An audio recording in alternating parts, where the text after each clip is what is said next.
మేము మధ్యాహ్నం పూట స్పెషల్గా కేర్ తీసుకోవడం జరుగుతుంది. ఇవన్నీ మీకు తెలియని విషయాలు. ఇంటికి వచ్చాక మీరు విద్యార్థులందరినీ ఏం చెప్పారు, ఏం పాఠం ఉంది, ఈరోజు ఏం హోంవర్క్ ఇచ్చారు, నాకు అప్పచెప్పండి అనేటట్లుగా మీరు ఉంటే, సరే ఇంగ్లీష్ రాదనుకోండి తెలుగు ఉన్నా నాకు చెప్పండి రా అని అడిగే కేర్ మీ దగ్గర కొంచెం ఉండకపోవడం వల్ల మా ఒక్క కేరే సరిపోదమ్మా. విద్యార్థులకు మీరు కూడా కేర్ తీసుకుంటే చాలా బాగుంటుంది. ఫర్ ఎగ్జాంపుల్ నోట్బుక్స్ కూడా అందరూ కొనకపోతే మా టీచర్స్ కొనిచ్చిన సందర్భాలు ఉన్నాయి. మీరు అమౌంట్ ఇచ్చినా ఇవ్వకపోయినా ఊరుకున్నాం. కావాలంటే మీ పిల్లల్ని అడగండి నోట్స్లు కొనిచ్చామా లేదా.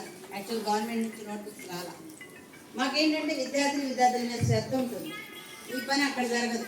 అదే ప్రైవేట్ స్కూల్కి వెళ్తే మీరే కొనిస్తారు, మీరే అట్టలు వేస్తారు, మీరే కేర్ తీసుకుంటారు. ఇక్కడ పిల్లల్ని పట్టించుకోరు. అది మాత్రం నేను నిజంగా చెప్తున్నాను, చూశాను కాబట్టి.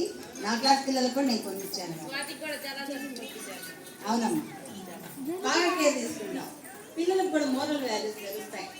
ఏ సందర్భంలో ఎలా ప్రవర్తించాలి మనం చూస్తే తెలిసిపోతుంది. కాబట్టి మీరు శ్రద్ధ పెట్టి ఇంకా చదివిస్తారని మీ మధ్య స్కూల్ వాట్సాప్ గ్రూప్ చేశాము. హాలిడేస్లో కూడా హోంవర్క్ ఇవ్వడం జరిగింది. అవి చక్కగా మీకు వీలుంటే కాపట్ల అవి తీసుకెళ్ళి జిరాక్స్ తీయించి రోజుకు ఒక పేజీ అలా రాయించండి. వీళ్ళకి మేము ఎలా రాయాలో కూడా చెప్పాము. స్పోకెన్ క్లాస్ రోజు ఉంటుంది. ఇంగ్లీష్లో కేర్ తీసుకుంటున్నాము.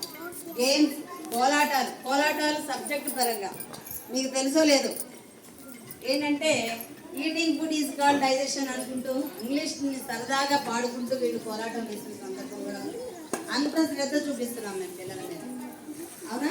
Eating food is called digestion, ఇట్లా breathing in breath out is called respiration అంటూ పిల్లలు చాలా ఆనందంగా కోలాటాలు కూడా వేశారు. అంటే ఇంగ్లీష్ని అలవోకగా పాడుకుంటూ ఆనందంగా నేర్చుకుంటున్నారు ఇక్కడ. అంటే హ్యాపీ లెర్నింగ్ ఉంటుంది ఇక్కడ గవర్నమెంట్ స్కూల్లో. మీరు ఆ డిఫరెన్స్ తెలుసుకోండి. ఒకటమ్మా, మేము మిమ్మల్ని ఆహ్వానిస్తున్నాం, రండి. డౌట్స్ ఏమైనా ఉంటే అడగండి అంటే రాదు. సరే నేను ఎందుకులే రావటం అనుకుంటారు. రండి, చక్కగా వచ్చి మా పాప ఎట్లుంది మీరు అడగకపోయినా మేము చెప్తాం. మీరు పంపించారంటే ఇలా తీసుకోండి, ఇలా కేర్ తీసుకోండి, రాసిందా లేదా చూడండి అని మేము చెప్తాం.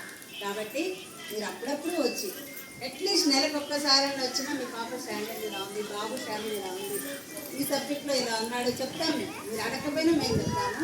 అలా వచ్చిపోతూ పిల్లల బుక్స్ చూస్తూ ఈరోజు ఏం రాశారు మేము రెగ్యులర్గా హోంవర్క్ ఇస్తాం. రెగ్యులర్ చెకింగ్ ఉంటుంది. పనిలో పని అడగటం ఉంటుంది, అప్పచెప్పుకోవడం ఉంటుంది. టేబుల్స్ ప్రతిదీ ఏది వదిలిపెట్టాం. మీకు అర్థమవుతుందో లేదో తెలుగు మీడియం నుంచి సడన్గా ఇంగ్లీష్ మీడియం మారినా మన పిల్లల్లో స్టాండర్డ్స్ ఏమాత్రం తట్టుకోగలిగారు. కారణం ఏంటి అంటే మేము హ్యాపీ లెర్నింగ్ ఇస్తున్నాం. ఇక్కడ వాళ్ళ డౌట్స్ క్లియర్ చేస్తున్నాం. ఎప్పుడు వచ్చి అడిగినా చెప్తున్నాము. కాబట్టి ఇంకా మీరు ఇలాగే ప్రోత్సహిస్తారని మీ చుట్టుపక్కల వాళ్ళకు కూడా మా తప్పనేం లేదమ్మా. వీలైతే ప్రైవేట్ స్కూల్ పిల్లలకైనా పాఠశాలను రక్షించండి అని చెప్పి ఇక్కడ ఇన్ని వసతులు ఉన్నాయి, ఇలా ఉంది అని చెప్పి మీరు చెప్తారని ఆశ. మన పాఠశాలను మనమే రక్షించుకోవాలి. మనం ఎలాగా పిల్లలు ఉంటేనే టీచర్ పోస్టులు ఉంటాయి. మేము మళ్ళీ వేరే ఊరు వెళ్ళామంటే రాదు. అట్లా వద్దు.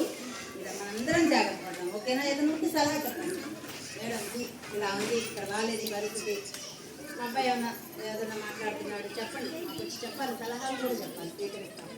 దానికి కూడా మేము రెడీ. ఈ అవకాశం ఇచ్చినందుకు మా హెచ్ఎం గారికి కానీ స్టాఫ్ థ్యాంక్ యూ.